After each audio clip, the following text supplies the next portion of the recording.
to run some of these ideas by you. Tonight's talk is actually sort of, it's of course drawing from some of the material in my new book, but it actually is to a very large extent sort of just off the limits of the book. It's pursuing some lines of inquiry that aren't in the book, but rather sat around the edges, and I decided to pull out of the book because just for reasons of keeping the book tight, and but which hopefully speak to some of these issues.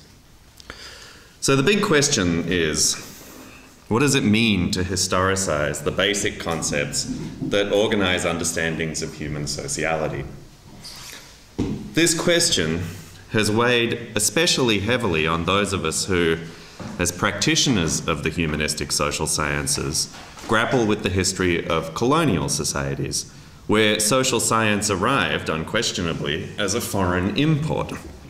In recent decades, writings on the dissemination of the social sciences in colonial contexts have overwhelmingly proceeded from, first, an emphasis on the role of social sciences as modes of legitimizing European rule over the non-European colonized in the name of modern rationality, and secondly, an emphasis on the role of social sciences as strategic instruments for rendering subject populations fixed, knowable, and governable.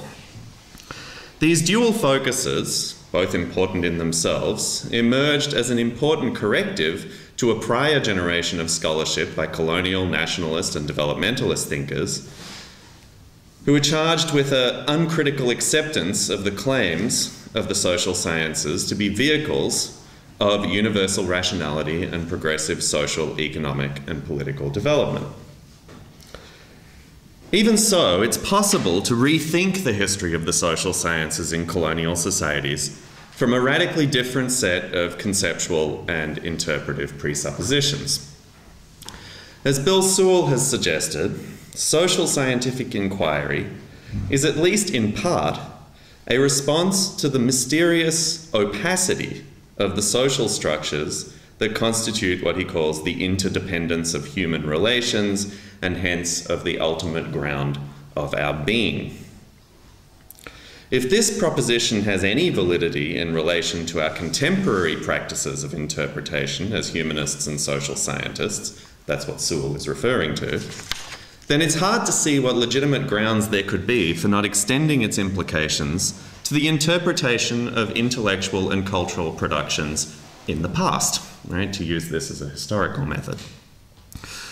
But Sewell's insight is pitched at the level of hermeneutic generality. That is to say, that opacity of social being is just a general condition everywhere and always. To that extent, it stops short of providing us with the necessary tools for interpreting the historical specificity of the modern social sciences. The social sciences emerged as a historically specific intellectual project. If they were a response to the mysterious opacity of social interdependence, they were a form of understanding calibrated to respond to the peculiar forms of social opacity that have characterized the particular epoch and the particular context in human history that gave rise to them as a form of knowledge. On this basis, it becomes possible to reframe the history of the dissemination and circulation of the social sciences in colonial societies as an inquiry into the historical conditions for the emergence of social science as a global phenomenon. The problem of the emergence of social sciences in colonial situations becomes a question not only of intellectual and political history, but in this sense also of social history. Specifically, the question is, how does the problem of self-reflection and self-knowledge in colonial, in my case in colonial Bengal, in colonial society, come to find in social science, and in particular social sciences, their appropriate form of inquiry? How does this become the way to pose these kinds of questions? Of all the social sciences, the emergence of arguably its earliest genre, political economy, poses perhaps the most radical challenge for the institutionalist and instrumentalist approaches that currently predominate. The historicization of the social sciences as instruments of domination has turned on a critique of social scientific abstraction as intrinsically bound to the operation of modern power. But the mode of abstraction that has been the object of critique in colonial studies has overwhelmingly been what I would call taxonomic abstraction. That is to say, it's a form of abstraction that is in essence a generalization. It's the product of reducing the number of qualities that characterize a dense and complex and fluid empirical reality. And the result is that categories of analysis are more capacious, but correlatively less flexible, less nuanced, and hence less accurate, right? This is the fixity of colonial knowledge kind of model. Power is seen to enter into this process in determining the sets, the categories, that are to be formed out of such generalizations, castes, Muslims. An analysis premised on the contention that the construction of such abstractions by the state, by the colonial state, produces both epistemological and practical effects that serve to render a population governable. But it seems to me that political economic concepts represent a mode of abstraction that is fundamentally different from these taxonomic forms. The abstractions of political economy are not primarily generalizations. They are rather abstractions which refer to abstract forms of relationship.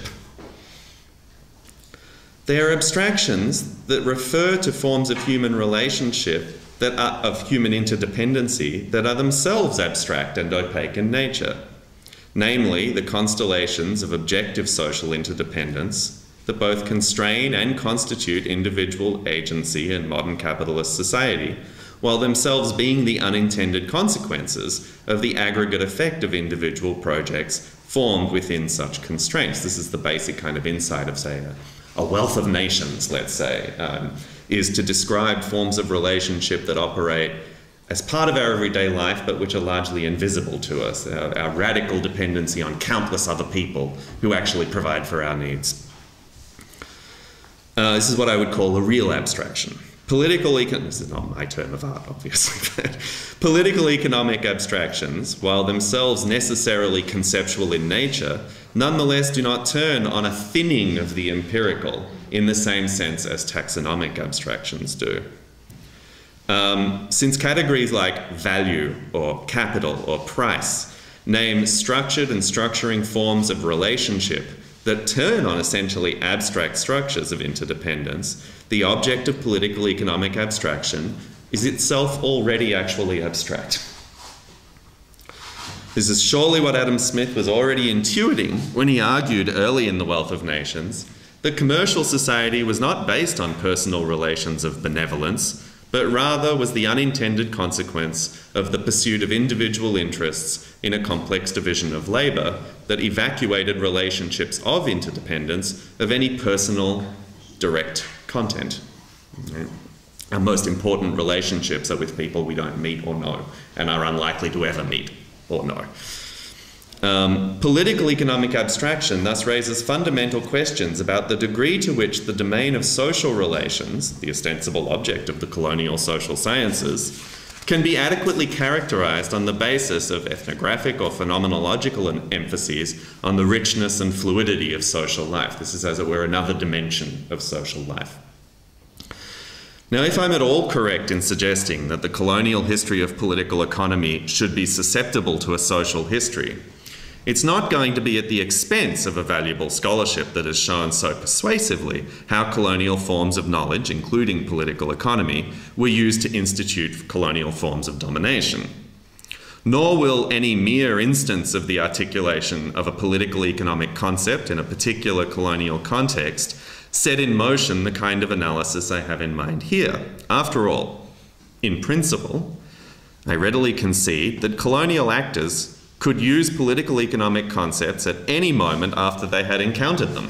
Right? There's absolutely no reason. Once you've heard a concept, you can set it in motion. Indeed, if the colonial state had partly articulated its institutional logic in terms of political economy, it would be very surprising if appropriately positioned colonial actors wouldn't have themselves used political economy for their own ends. ends that were ultimately formed on the basis of norms and interests and reasons that had nothing to do with political economy. The problem becomes much more interesting, however, when colonial actors begin to articulate political, ethical, or social discourses that are premised normatively on political economic concepts. In other words, where the ends themselves that are articulated in these discourses seem to presume political economy rather than merely use political economy to some other kind of end. How are we to understand the historical emergence of the normative force rather than the instrumental value of political economic concepts in a particular colonial society? To get at this question, I want to offer you a case study from my own area of specialization, which is colonial Bengal. This will not be a history that retreads the relatively familiar territory of colonial intellectuals adopting, adapting, elaborating, and institutionalizing social scientific disciplines in the dispersed urban centers of empire. I instead want to focus on an agrarian context, where, I'll suggest, the power of political economic concepts emerged at the intersection of a complex, longue durée history and agrarian transformations under colonial rule. The articulate agrarian politics that had emerged by the early 20th century was deeply premised on normative commitments that presumed some basic political economic concepts for their very intelligibility. Central to this discourse was the profound assumption that labour was constitutive of social relationships. And this is one of the core premises of political economy. The embrace of these conceptual premises by agrarian actors in the second half of the 19th century was bound to the aspirations of those actors to participate more deeply in agrarian commerce as independent commodity producers.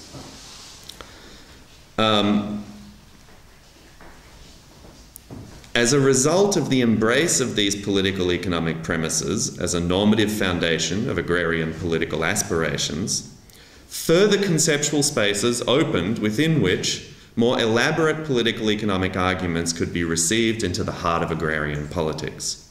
This is the space where political economy begins to make sense to people. None of this history is imaginable outside of the colonial history of the region, but it doesn't therefore follow that this history is best understood in terms of the projective power of colonial institutions. And this is, as it were, another way of coming at the problem. Okay, now, let me give you my example. In an exceptionally fruitful discussion of what he calls the Muslim improvement literature that began emerging in the 1910s and 1920s in Bengal, Pradeep Kumar Datta notes that the development of a Muslim identitarianism in rural Bengal was not bound primarily to conflictual or competitive relationships with Hindus. Rather, it was centered on the Bengali Muslims' imaginary relationship to what they thought of as their own inner Hindus. Right? The pamphlets of this genre focused, Datta points out, not on great questions of theology or of the proper protocols of worship or of etiquette or of any of these questions, which had been the core theme of an earlier generation of literature. They focused rather on the reform of everyday habits, the ethical reform of everyday habits. These reforms especially targeted forms of perceived extravagance. These pamphlets portrayed this extravagance as a significant obstacle on the path to Muslim prosperity. The desires that led the rural Muslim, the Bengali Muslim, these are kind of interchangeable terms, the desires that led the rural Muslim into such extravagance, and of course its practical expression, into debt, were then identified in these texts as Hindu characteristics. Right? Extravagance is a Hindu quality. This identification was firstly because these desires involved practices like wedding ceremonies that departed from the austerity of normative Islamic practices. Secondly, this was because in predominantly Muslim rural eastern Bengal, the figure of the Hindu, was inextricably bound up with the figure of the landlord and the moneylender. And the moneylender's provision of credit functioned as the condition of possibility that enabled Muslim extravagance. What rendered the Muslim susceptible to the temptation that this actual Hindu, as distinct from the inner Hindu, this actual Hindu represented, was the Muslim's own extravagant desires. But these desires were figured in this genre as the symptoms of his own internalized Hinduism, a corruption fueled historically by pervasive syncretic involvement in Hinduized cultural practices. So, this intimate enemy, this inner Hindu, has to be expelled by means of a systematic ethical purification of everyday life. If the Muslim could be freed of this inner Hindu, he would no longer be dependent on the actual Hindu. Under such circumstances, the Muslim cultivator's productive activity would generate prosperity. Wealth, Dotto says, wealth becomes so important that it is made into the most important feature of Islam itself. Where wealth was absent, it marked a decline in religiosity, syncretism. For it was a symptom of Hindu corruption. Where wealth was present, it was an index of religiosity. Dotto's emphasis on communalism here, the conflict between religious communities, is a direct function of his own object of study, that is, communal violence. Now, the risk of that emphasis is a foreclosure of the concerns that drove these kinds of texts. Consider one influential text that Dotto himself uses as a key example. It's the story of Usman, narrated in Abdul Hayb Hawali's Usman Adorsho Krishak, Usman the Ideal Cultivator.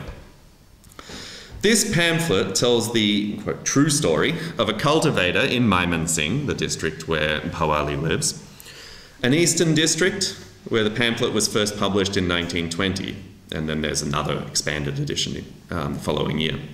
Usman had survived natural disaster to achieve debtless prosperity through a rigorous and unremitting worldly asceticism, The cultivator Usman works all day in the fields, and then, when he's too tired to continue that kind of strenuous labour, he spends his off hours tending his garden, commercial garden. He buys as little as possible using the natural resources available to him. He builds his own house, he digs his own reservoir, he constructs his own furniture, and he hires labour only when he absolutely can't perform all the work himself. Through a combination of diligence, austerity, and, very importantly, commercial savvy, Usman achieved considerable prosperity despite the simplicity of his way of life. There is little doubt that the foundation on which he's been able to build this prosperity is ultimately his piety, because it's his piety that sustains his ethical commitment to austerity and work. Right? It's his piety that makes it possible for him to commit in this way to worldly austerity. Hawali lay great emphasis on the fact that the elements of Usman's homestead really belonged to him. This is really emphatic. One must keep in mind that this is Usman's reservoir, and it really is his reservoir, Usman writes. On the rare occasions when Usman did sit down, it was only after invoking the name of Allah after much labour on a stool he made with his own hands by the bank of a reservoir dug with his own hands, right? Usman's property was a property created by his own work. That rough stool on which he rested was in reality, and I quote, in translation, more worthy than the jewel and pearl-encrusted, gilded, noble throne of a world-conquering, independent ruler. Right? His rough stool is a throne. This simple self-made stool was his throne, and it represented a certain conception of self-determination and independence, of freedom, inseparable from a kind of claim over nature that was grounded in the capacity of labour to create a permanent interest in the soil. Right? Freedom and property go very closely together here, and they're bound by the role of labour. If wealth was so valued in the Muslim improvement literature, as Dotto rightly notes, it was not because it provided the core normative structure that organized that literature, but because it functioned to sustain the connection between the cultivator and his property that had been created by the cultivator's labor. At the same time, it also served as the material consequence of that labor. The core of this pamphlet, in other words, is much more fundamentally than the problem of prosperity, is the problem of freedom. There's a language of freedom. As Dotto suggests, Islam is here bound to prosperity through its role as an... It's not really Islam. Muslimness is here bound to prosperity through its role as an ethical practice for the reform of everyday habits. But we should also recognize that nowhere in this text does Usman link the problem of extravagance or laziness to Hindus. Indeed, there are good reasons to think that he would have been kind of opposed, hesitant to do that. He's a kind of a let Hindus be good Hindus, let Muslims be good Muslims kind of guy. Dotto's account focuses on a moment in the elaboration of this discourse whose specific capacity to generate or articulate anti-Hindu sentiments only makes sense in the context of the prior elaboration of a discourse of Muslimness, where that discourse of Muslimness is really not about the other, right? The Muslimness is about the relationship between the cultivator and the land, creating property which makes possible an imagination of freedom, right? It doesn't really turn on the presence of the Hindu at all. It's indifferent, most fundamentally. Okay, now what I'm going to do is begin a kind of a long-ranging backstory, right? To try to think about, because, you know, we could say many of these themes have deep histories, and so the question is, how can we tell this as a deep history, and how can we not tell it as a deep history, to try to figure out to what extent this is part of a much older language, and to what extent this is actually something that emerges, as I think it does, in the late 19th century. Before the British brought their own historical and normative conceptualization of the political significance of property, there had already been a well-developed technical language for interpreting rights of property. This was the discourse of Sunni jurisprudence. The Hanafis were, of course, the preeminent school in Bengal, in South Asia, in Sunni South Asia, just as they were in the Ottoman Empire. Hanafi jurisprudence had initially emphasized the role of both cultivation and conquest in its account of property and land. So the earliest, Abu Yusuf in the 8th century is basically arguing that property derived initially from the primordial right to possession acquired through reclamation and cultivation, a conception that would seem to be common to Roman law and to the Manusmriti. The idea of this prescriptive right in the soil seems to be fairly common. These primordial rights, however, passed into law when the conquering imam recognized their continued standing among the conquered, and further extended them through the allocation of uncultivated or abandoned land to followers in his army.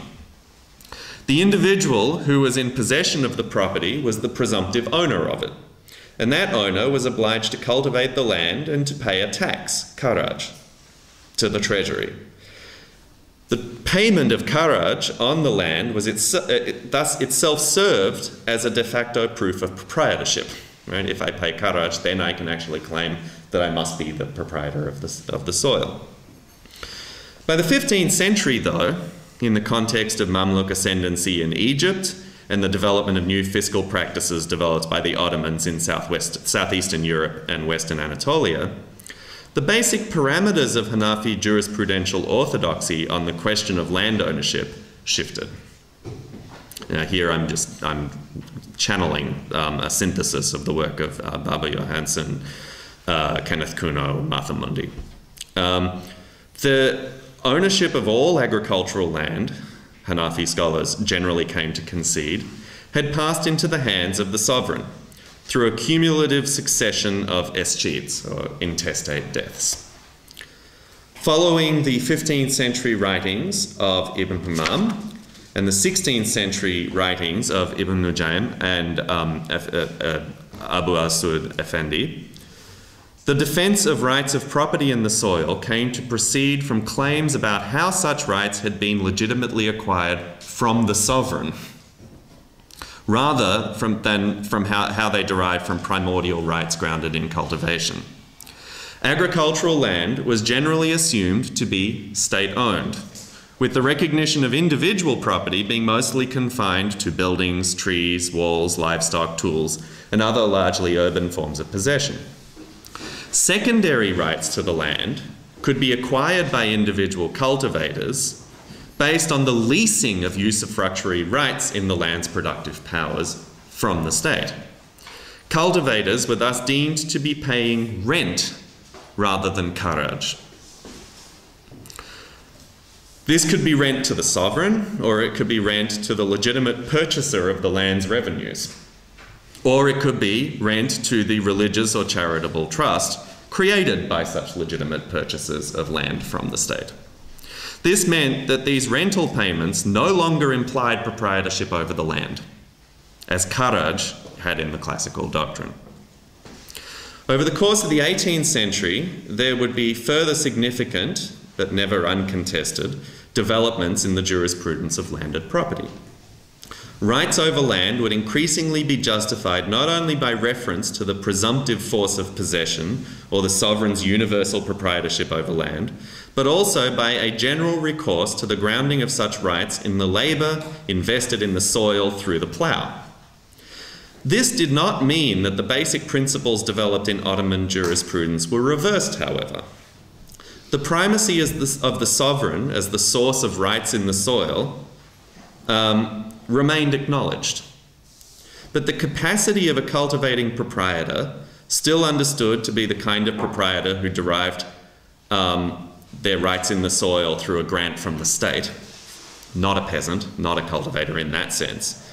The capacity of a cultivating proprietor to develop rights in the land alongside their derivative rights as agents of the sovereign was also emphasized. Thus, the Palestinian scholar al-Ramli argued that cultivators could acquire occupancy rights based on the investment of labour in the soil, and furthermore that such occupancy rights could develop into de facto property when land was planted with orchards, groves and vineyards, whose fruition was slow and which therefore implied an ongoing interest in the soil.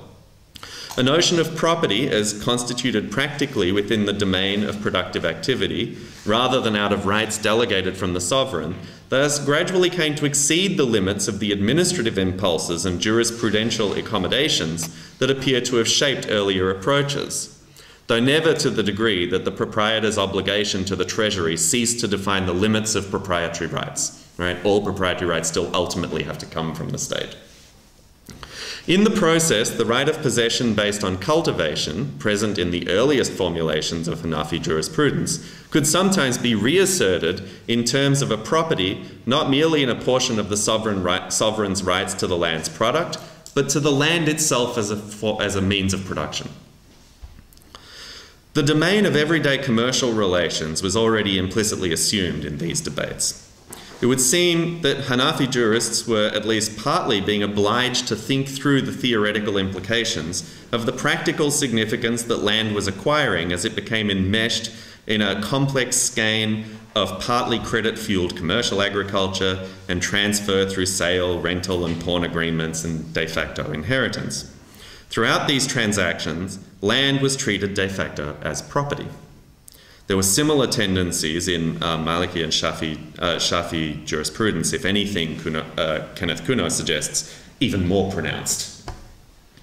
Unfortunately, we have no comparable scholarship on the history of jurisprudence in relation to land and property in the Mughal domains. Believe me, I looked. The Delhi Sultanate sponsored the cultivation of Islamic jurisprudence, as did the Mughal emperors. The general impulse of Hanafi interpretation in the Ottoman Empire was extended to the Mughal domains as early as the 16th century. The Mughal treasury of Akbar's time appears to have viewed revenue grants as a resumable alienation of its taxation rights, and as such they weren't deemed either transferable or, strictly speaking, heritable. Like his senior contemporary Ibn Nujaym, the 16th century Sufi scholar Jalaluddin Tanesari sought to defend full rights of property in revenue grants, including rights of alienation, transfer, mortgage, and inheritance. But he defended rights of property precisely on the grounds that those rights had been legitimately acquired from the sovereign. Right? So this is still a defense of property that presumes the same assumption, which is that land is held by the sovereign or by the treasury, which is an increasingly theoretical distinction.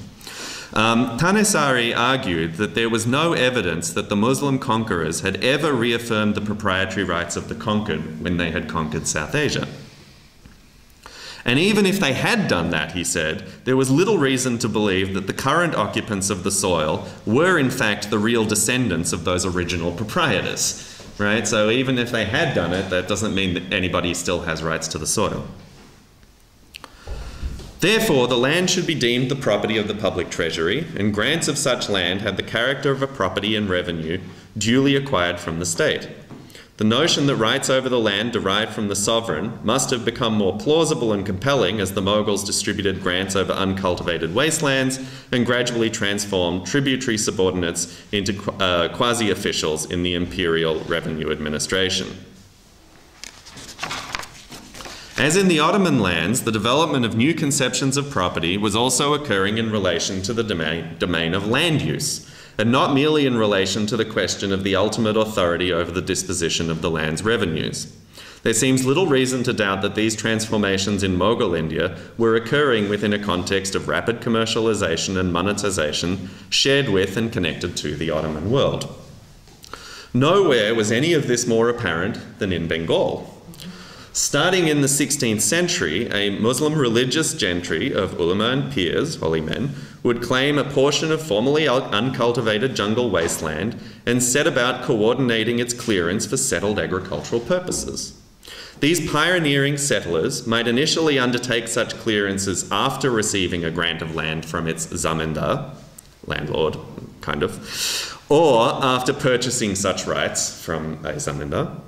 More commonly yet, they might simply take possession of jungle lands that were as yet unincorporated into any existing zamindari estate.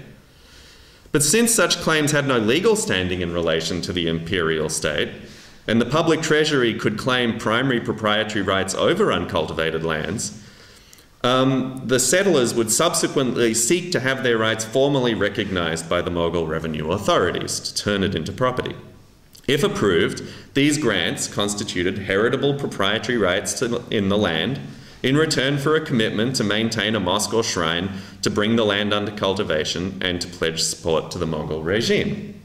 In other words, the Mughal state was being called upon to acknowledge in law claims to proprietary right that were constituted most fundamentally within the domain of productive activity, reclamation, without circumventing the primacy of the sovereign's claim to be the source of all rights to agricultural land.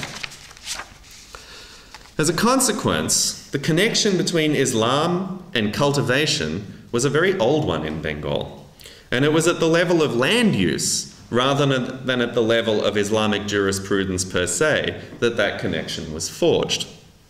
Muslims predominated in rural society in areas that had been reclaimed from jungle in the Mughal period, when the delta system on which the region's agricultural prosperity relied began to shift eastward. As Richard Eaton has argued, although the process of bringing these areas under cultivation by settled agriculturalists was undertaken to a great degree through Hindu financing, it was primarily Muslim pioneers who actually entered uncultivated areas and organised local populations of fisher people and shifting cultivators into sedentary agricultural communities. These Muslim pioneers centred their authority on shrines and mosques and came to be venerated as saints.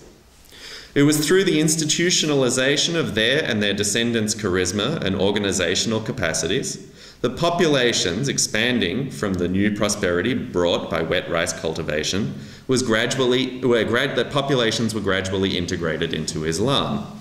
And under these circumstances, Islam was in turn understood to be a religion of the axe and plough, That is, a religion whose association with the process of jungle reclamation and the formation of settled agricultural communities made it a civilization-building religion. The Farese movement, which swept through the Eastern Delta starting in the 1830s, appears to have built upon this older association between Islam and the axe and plough. One of their key slogans was, "The land belongs to the tiller." This was a claim, as we've seen, with resonances in the traditions of Hanafi jurisprudence, to which Fareses themselves remained committed. They considered themselves Hanafis. But it was also a claim whose appeal to the authority of religious law could have found little foundation in the post-classical currents of Hanafi jurisprudence, as they had actually developed in the Mughal era. Any claim to property there, on the basis of productive activity, would seem to have properly rested, not with the cultivator, as in the person with the plough, but rather with the founder gentry and their descendants. Right? These are the people who would claim that set of entitlements. And furthermore, where any claim ultimately still rested on the recognition from the sovereign. Indeed, the Farese invocation of this slogan, "The land belongs to the tiller," stood in considerable tension even with the older associations between Islam and cultivation that had developed at the level of practices of land use in early modern Bengal. The slogan could easily be taken to suggest that the hierarchy of claims to the land organised around the historical status of the founder pir, the founder holy man, was somehow to be bypassed in the name of the possessory rights of the cultivator. These are two very different kinds of claims. It is a favourite maxim with the Fareses, noted a colonial official in 1847, that earth is God's, who gives it to his people. The land tax is accordingly held in abomination, and they are taught to look forward to the happy time when it will be abolished. A poor source, but sources are poor. This tension is only reinforced when we recognise that the practices specifically associated with pir-centred Islam in the Bengali countryside were one of the primary focuses of Farese reformist zeal. Right? They wanted to abolish pirism. For Faresism was inspired theologically, despite its continued adherence to Hanafi orthodoxy, by a commitment to the purging of historical innovations that had accreted in popular religious practices. And Fareses identified pirism as perhaps the most significant example of the corruption of Islam through contact with Hinduism. In the shifting landscape of the Eastern Delta, Muslim cultivators were battling landlords and European indigo planters for control of land over which property rights, whether in terms of their spatial reference or in terms of the relative standing of rival entitlements over the land, for control of land over which property rights was at best vaguely defined. In fact, in the Delta, everything is vaguely defined because the land is vaguely defined. It keeps moving. By attacking the levies that Hindu landlords periodically demanded of their tenants to finance ceremonies and festivals that were either overtly Hindu or that Fareses considered un-Islamic, they identified Islam with the agrarian interests of the cultivators. Fareses seemed to seize on the theological impulses of their movement to deepen the association of Islam with cultivation, to cement that association at the level of productive activity rather than within the juridical realm, and to intensify the centrality of proprietary entitlements within that association. But they did all this in a way that repudiated much of the tradition out of which those associations had been born. For they shifted the locus of the association of Islam and cultivation from the landholding gentry, the proper figure of property for some centuries, to the cultivator. The Fareses appeared to have intensified the connection between Islam and cultivation by attacking the historical foundations on which that association had been historically built. Unfortunately, they did not themselves leave us much in the way of writings of a kind that would help us better understand how they construed the connection between the agrarian interests they were articulating and their theological preoccupations. Still, Through what we know of them, we seem to be getting, I think, closer to the world of Pawali, whose Usman claims a radical connection with the soil on the basis of his labour, assumes that that radical connection is normatively significant, and grounds it in Muslim piety. I don't mean to imply that it was the Farazi's sectarian preoccupations that are remotely relevant here. Rather, it's the way their sectarian concerns appeared to have assumed much broader social significance in the East Bengal countryside. Islam could now be identified with the interests of the cultivators, not merely with cultivation. But that still leaves us with an important question. How were the interests of the cultivator construed such that Muslimness could be identified as their most appropriate vehicle? The category through which that connection came to be most powerfully forged was property. From the middle of the 19th century, the question of property would explode in both colonial law and agrarian politics in Bengal. In 1859-1860, cultivators of the central and western districts of Bengal began boycotting indigo cultivation. Indigo cultivation was organised by European planters. These planters rarely farmed it directly on their own holdings. It wasn't really economical to do that. But rather, they bought into leases and then advanced money to cultivators in the local area. Sometimes their own tenants, but often not. And then they used their influence there to oblige people around them to grow the plant. This organisation was advantageous to indigo planters for three main reasons. Planters could avoid the headaches of organising their own farms in a context where hired labour was scarce and credit was unreliable. They could minimise the cost of production by exploiting the unpaid labour of peasant families. And they could transfer the substantial risk involved in any agricultural venture in a monsoonal climate onto the cultivator. This last element was central to the indigo disturbances. On the one hand, planters demanded the right to enforce contracts and supervise the cultivation of indigo once the advances had been given, even on land over which they had no direct claim.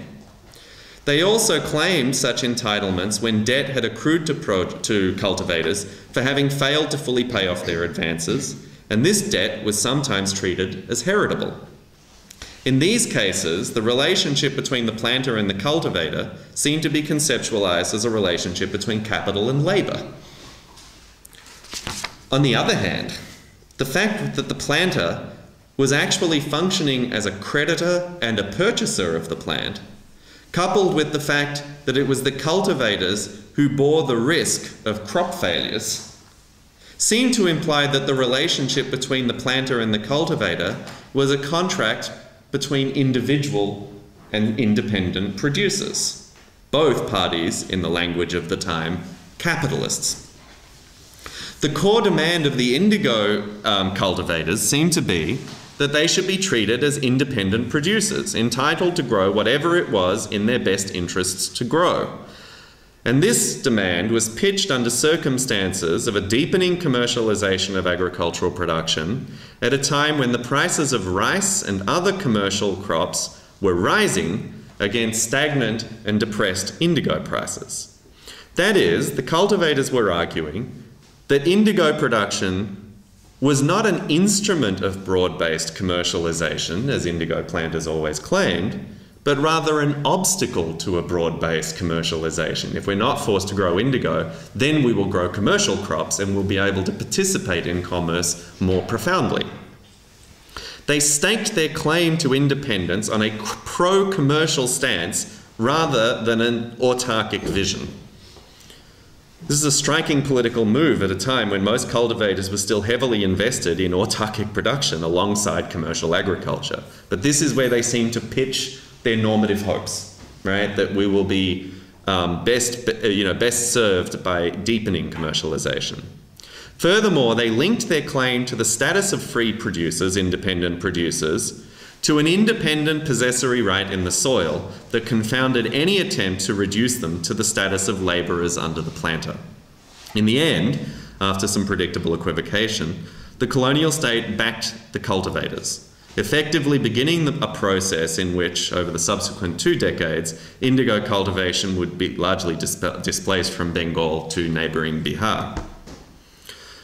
In response to their political defeat, indigo planters sought either to renew their leverage over cultivators or to recoup their losses by enhancing the rents of tenants who had refused to grow for them. They thereby set in motion a whole new set of conflicts. In 1859, colonial legislation had passed, the colonial legislature had passed an act primarily intended just to reform procedures around recovery of rental arrears. In the process, however, the legislators had sought also to codify what they understood just to be existing law. In so doing, they had identified a class of tenants as possessing occupancy rights over the soil. That means they can't be evicted except for non-payment of rent. Furthermore, they had included restrictions on the circumstances under which landlords could raise those occupancy tenants' rents. And they had also further stipulated that rent enhancements also had to be consonant with what they called fair and equitable rates prevailing in the locality. Unfortunately, the Act did not even remotely define what a fair and equitable rate would be.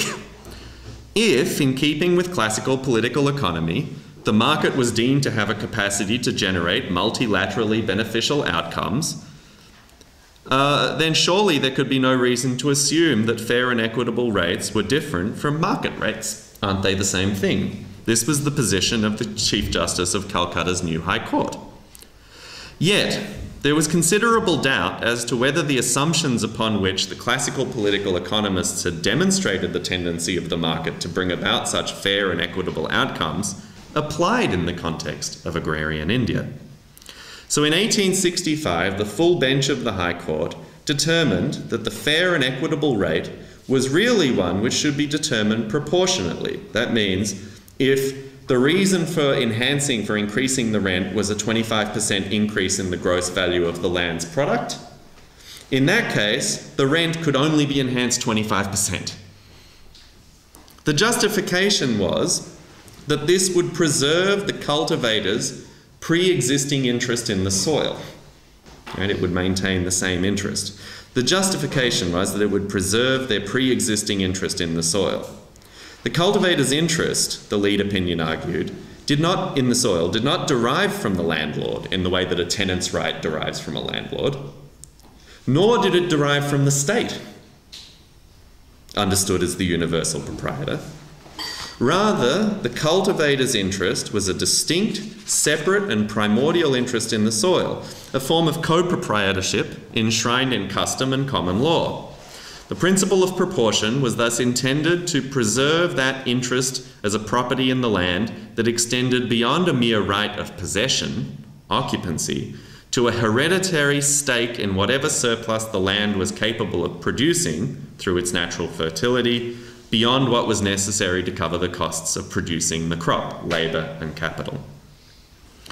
Some sections of liberal opinion, led most notably by George Campbell, at that time a justice on the High Court but later Lieutenant Governor of Bengal, added a further step in this argument.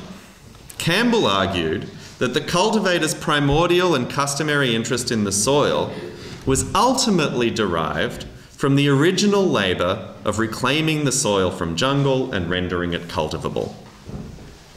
This claim would become a centrepiece of liberal arguments in favour of the reform of agrarian tenancy laws in the subsequent years, right? That actually the custom of tenant right is really a form of proprietorship based on labour. These arguments were opposed both to rival forms of liberal argument endorsing the inviolability of zamindari property and against notions that the state is the universal proprietorship, what would be called the Rayatwari model in the Indian context. Equally opposed to both of these. These developments in liberal colonial thought were worked out in the context of, and indeed echoed, the core claim of the indigo growing cultivators, that they were independent producers with a stake in the soil rather than labourers contracted by planter capitalists. Securing their rights over the soil was therefore part and parcel of securing a deepening embrace of commercial agriculture, not self-sufficiency, right? Deepening levels of interdependence, not independence, right? Freedom, independence as interdependence, a whole new form of politics, it seems to me. They powerfully vindicated the slogan of the Thraces that the land belongs to the tiller. The land belonged to the tiller, though, because the tiller tilled it. That is, because he had made the land his own by working it and improving it. The liberal claims of colonial discourse about cultivators' property redounded in turn with the demands that were proliferating in the Bengal countryside. And again in the 1870s in eastern Bengal, when cultivators actively fought against attempts by zamindars to coercively restore their claims to absolute proprietorship. There's a whole range of agrarian conflicts. The core impulse of this peasant politics in the second half of the 19th century was thus to insist on the right of property as a foundation upon which to participate in commercial society as an independent producer. And it no doubt found in the arguments elaborated by figures like Campbell a language for the articulation of its pro-commercial vision of cultivator independence. I'm almost there, bear with me. When the cultivator's property in the soil was tied to the cultivator's aspiration to participate more extensively in commercial interdependencies, the claim that agrarian property is properly constituted by a history of labour opened a new field of discourse about the nature of social and political norms. To say that labour constitutes property is not just possession, but property. That is to say that the relationship between human being and human being is properly mediated by the relationships of human beings to nature. That is, when I work on the land, I create norms that structure my relationship to other people. By acting upon nature, human beings establish normative claims against other human beings, so that their relationship to others is properly governed by practices of free exchange among property-owning individuals. This is precisely the conception of society from which classical political economy proceeded, a society in which labour was the medium of social relationships. Furthermore, these norms necessarily precede the establishment of positive law and political authority. They're not constituted by political authority. They can't be. This means not only that political economy becomes thinkable as a structure of relational norms discrete from political and legal institutions, right? Something, as it were, the pre-political realm of the economy, but also that the legitimacy of existing political and legal institutions can actually be measured through an appeal to these norms, right? Do they live up to the norms established either by economic or normative claims? It's the classic notion. A legitimate state is one that governs the economy well and respects the universal rights of property. If it doesn't do that, it's not a legitimate state. In other words, not only is the conceptual space of political economy as a discourse of social interdependence opened up by this development in agrarian politics, it's also the case that the opening of this conceptual space makes it possible for agrarian actors to elaborate a set of political claims that need not proceed on the basis of established prescriptive or legal entitlements. Such claims could instead appeal to the discourse of political economy as an alternative foundation of rational authority and natural right. The existing system is wrong. Custom is wrong. In this sense, the norm that marked the entry of political economic concepts into agrarian society most strikingly in this period is the aspiration to self-determination that we see in Usman. This is an aspiration that pervades the political discourses of agrarian Bengal from the later 19th century, an appeal to self-determination and freedom whose commercial aspirations had little to do with older conceptions of peasant self-sufficiency. In this sense, it's hardly surprising that Usman's claim over the soil is presented as far too radical to take the form of something as cheap as a legal proprietary claim recognised by the state. It has to be much more immediate than that. But it's also unsurprising to discover that Bhawali, Usman's creator, was deeply involved in agrarian politics, an agrarian politics that was opposed to the proprietary claims of rent receivers and that defended the just rights of rent payers to, quote, our ownership over the only resource we have, the land we cultivate, the property in our holding. Usman's piety was given political and social relevance first and foremost through its capacity to intensify the connection between the cultivator and his holding, right, through dutiful ascetic labor, right? The way in which it's not how does this is not the functional production of piety, but rather how does piety get activated as relevant to this discourse? Through its function of intensifying the connection. So whereas unpious people lose their land and trudge off to Assam to die of disease, this is part of the, I'm not voicing this myself, I'm voicing the argument, right? They lose their land. Pious cultivators retain their land, right? They can intensify their relationship through a history of ascetic worldliness. In this way, Powali's Usman stands as a condensation of the two great currents of 20th century Bengali agrarian politics. A politics of the rent payer who claims an interest in the soil, and an independent interest in the soil, and the politics of the Bengali Muslim who is the quintessential cultivator, the quintessential Bengali, because his piety allows him to work his land more intensively than anybody else. Whether then agrarian politics assumed a secular or a Muslim form, it could assume both in this period, it could only sharpen the articulation between political economic concepts and agrarian politics in staking these kinds of claims. Political economy no doubt arrived in Bengal as a highly elaborated discourse already developed in the context of developing capitalist society in Western Europe. Seen from this perspective, its arrival in the colonial context as part and part of the functioning of colonial institutions is sufficient to explain how it could become available to colonial actors seeking to negotiate their own interests in relation to colonial institutions.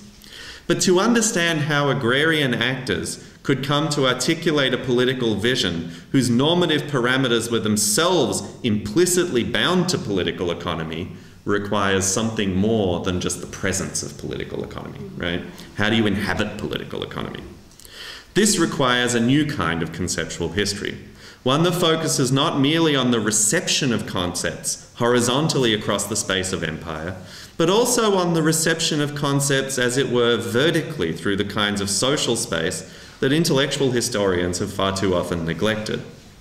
This is the history of political economy, not as a proto-disciplinary formation, but a history of political economy as a social history, the social history of a set of concepts that have in fact, I think, reached very deeply into otherwise strikingly diverse cultural, social, and political contexts.